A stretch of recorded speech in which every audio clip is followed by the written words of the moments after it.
Bonjour à tous, alors dans cette vidéo je vous propose l'exercice 2 du DNB de Métropole septembre 2017, c'est pour s'entraîner, parce qu'il n'y a rien de mieux que l'entraînement pour progresser. Donc là on est sur un exercice évidemment, vous voyez, géométrie, donc géométrie au collège, ça se réduit assez vite à Pythagore ou Thalès. Donc ici, eh bien on va voir les deux. Donc on va pouvoir s'entraîner sur les deux théorèmes fondamentaux du programme. Donc première question, on va montrer qu'un triangle est rectangle. Alors pour ça, eh bien, on va utiliser le théorème de Pythagore.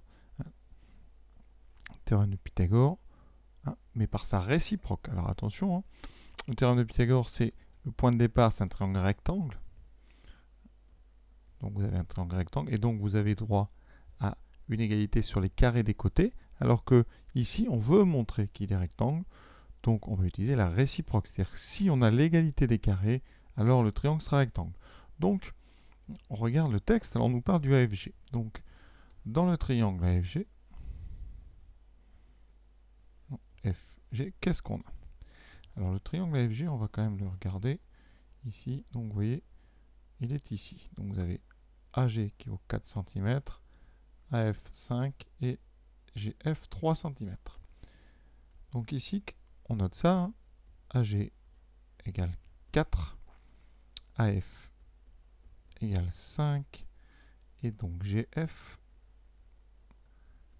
égale 3. Alors, le petit dessin, comment on va le faire, vous voyez. Alors le dessin n'est pas à l'échelle, donc on ne peut pas se rendre compte sur le dessin de là où est l'angle droit. Alors évidemment, si c'est un triangle rectangle, il y a une hypoténuse qui est forcément le côté le plus long. Donc ça sera AF. Donc on va calculer AF carré, qui vaut donc 5 au carré. 5 fois 5, 25.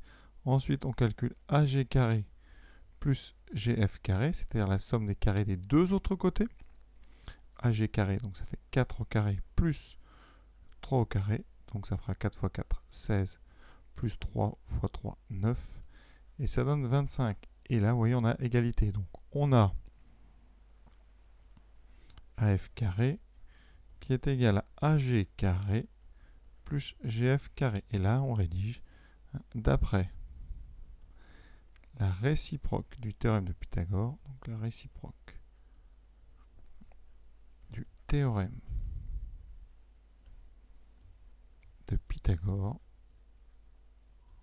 eh bien le triangle AFG est rectangle. Donc ici, ça sera le point qui n'apparaît pas dans l'hypoténuse, ça sera donc en G. Voilà. Donc je rappelle rapidement. Donc si le triangle est rectangle,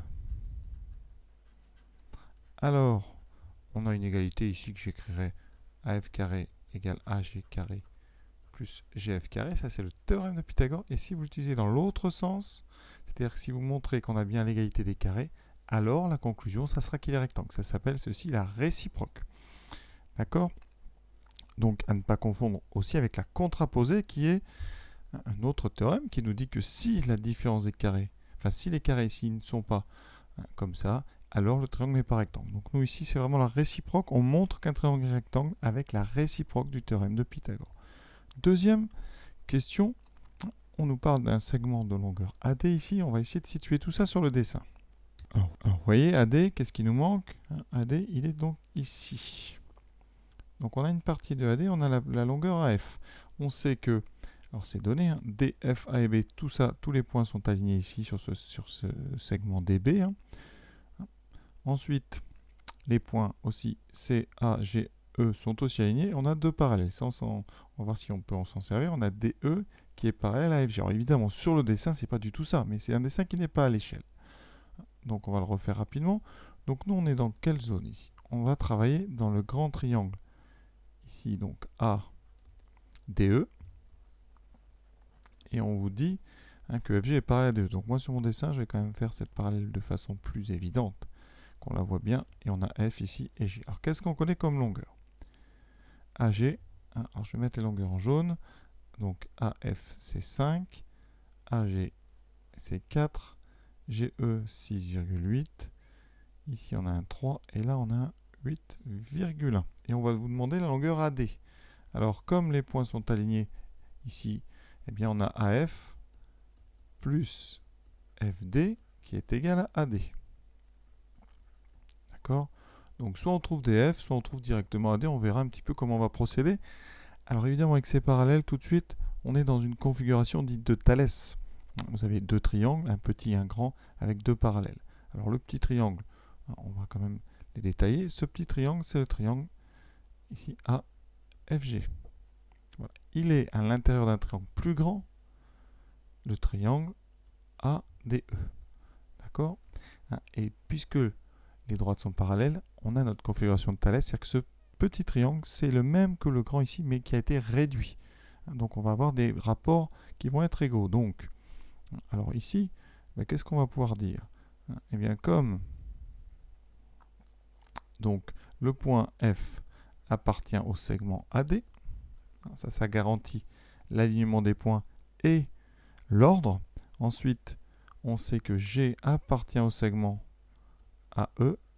Et troisième info, très importante, la capitale même, FG est parallèle à DE. Et ça, eh bien, d'après le théorème de Thalès,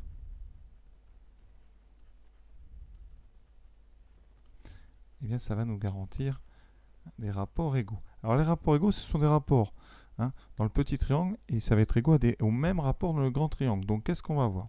Moi je veux la longueur AD. Donc je vais faire dans le grand triangle, la longueur AD par exemple, sur la longueur AE. Et ça sera égal dans le petit triangle, donc au côté qui correspond à AD, ici on voit bien que c'est AF, divisé par le côté qui correspond à AE, qui est AG. Alors est-ce qu'on a toutes ces longueurs? Donc on a bien, donc AD on le cherche, on a bien AE, ensuite AF on le connaît, et AG on le connaît. Donc on a tout. On peut donc faire le calcul. Donc ici, vous voyez, qu'est-ce que ça va donner?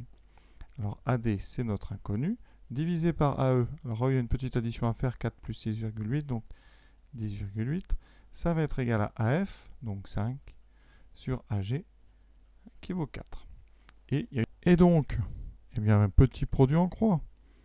Ça veut dire que AD, ça sera donc 5 fois 10,8 sur 4. Alors on calcule 5 fois 10,8, ça fait 5 fois 10, 50, plus 5 fois 0,8, ça fait 4, ça fait donc 54 divisé par 4. Donc ça nous fait 27 divisé par 2, ça fait 13,5 cm. Donc ici, AD c'est 13,5 cm. Alors il y a une deuxième façon de trouver cette longueur. Là j'ai fait AD sur AE, j'aurais pu faire AD divisé par DE. Ça aurait donné AD sur DE. Donc dans le petit triangle, ça aurait fait AF sur FG. Donc AD sur DE c'est 8,1 doit être égal à AF qui fait 5 sur FG qui fait 3. Le même produit en croix que tout à l'heure, AD aurait été égal à 5 fois 8,1 sur 3. Alors 5 fois 8, 40, et fois donc plus 0,1 fois 5, donc ça fait 40,5 sur 3. Alors, 40,5 sur 3, on peut poser, mais vous avez déjà 3 fois 13, 39, il reste 1,5, et effectivement ça fait 13,5. Donc on retrouve, vous voyez, exactement la même longueur. Donc deux méthodes, mais ça reste quand même l'application du théorème de Thalès grâce à nos deux parallèles qui sont donnés dans le texte et qu'on ne voit pas sur le dessin. Faites attention. Voilà, donc on a déjà fait cette question. Par contre, on n'a pas encore déduit la longueur du segment FD. Alors FD, on avait fait une remarque au début qui disait que la longueur AD, comme les points A, F et D étaient alignés avec F entre les deux, on avait AF plus FD qui valait AD. Donc ici, une petite soustraction va nous donner la longueur FD. Et cette soustraction, c'est donc AD moins F, c'est-à-dire 13,5 moins 5, ce qui donne 8,5, toujours centimètres. Dernière question, montrer que deux droites, enfin la question c'est pas montrer, c'est est-ce que deux droites FG et BC sont parallèles? Et ça, ça ressemble vraiment à du Thalès. Donc on va regarder un petit peu ce qu'on va pouvoir faire avec ça.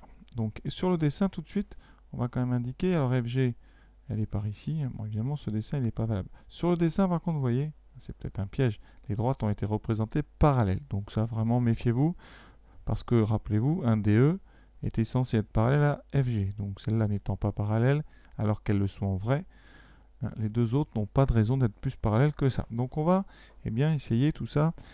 Ça va être soit réciproque de Thalès, soit la contraposée de Thalès. Alors, pourquoi l'une des deux? Eh bien, parce que Thalès, qu'est-ce que c'est? On va faire la configuration de Thalès. Donc, si vous avez une configuration de Thalès, c'est-à-dire ici deux droites parallèles avec un triangle, alors vous avez les rapports égaux. On ne va pas redonner tout le théorème. Ça s'appelle le théorème de Thalès. Si vous voulez montrer que les deux droites sont parallèles, on va utiliser ce qu'on appelle la réciproque, c'est-à-dire les rapports égaux qui nous impliquent les deux parallèles. Mais si les rapports sont différents, alors la conclusion sera non parallèle. Les deux droites ne sont pas parallèles. Et ça, ce n'est pas la réciproque, c'est ce qu'on appelle la contraposée. C'est une propriété équivalente au théorème de Thalès. Parce que si vous aviez les rapports égaux, d'après les réciproques, les côtés, évidemment, seraient parallèles. Ensuite, si les rapports différents impliquaient des droites parallèles, forcément, les droites étant parallèles, vous voyez, on retrouve des rapports égaux. Donc ça ne serait pas possible. Ça veut dire que cette contraposée, elle sert exactement comme dans le théorème de Pythagore, à montrer justement, chez Pythagore, c'est que le triangle n'est pas rectangle, et ici, c'est que les droites sont non parallèles. C'est pas la même chose que la réciproque, donc on ne peut pas savoir à l'avance laquelle on va utiliser. Ça dépendra des rapports. Donc les rapports ici qu'on va choisir, alors on fait toujours un petit dessin. Le petit dessin ici, donc c'est un Thalès en croisée. Vous avez B, C, A, et ici vous avez G et F. On indique sur le dessin les longueurs. Là on a donc 6, 25, ici 5, ici 5, 4. Voilà les longueurs qui vont nous servir. Alors le FG ici 3 ne va pas nous servir. Donc,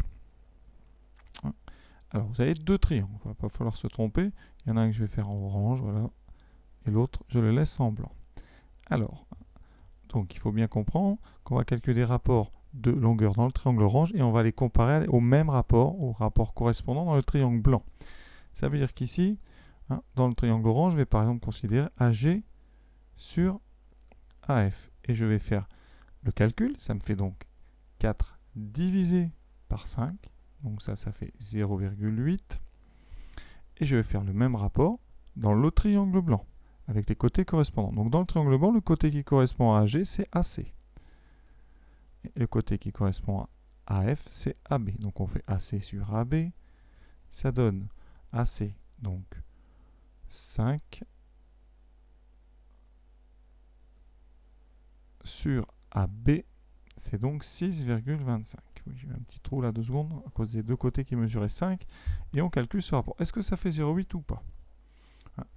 Alors, soit on prend une calculatrice pour essayer de trouver un petit peu. Sinon, on regarde, tout se passe par rapport à 1,25. Donc 5, c'est 4 fois 1,25. Si vous faites 4 fois 25, ça fait bien 5. Et ici, 6,25, c'est donc 5 fois 1,25. Effectivement, 5 fois 1, 5. 5 fois 0,25, ça fait 1,25. Donc on est bon. On simplifie par 1,25 qui reste 4 sur 5. Miracle, ça fait 0,8 aussi. Et donc là, on ne va pas utiliser la contraposée puisque les rapports sont égaux. On va utiliser la réciproque.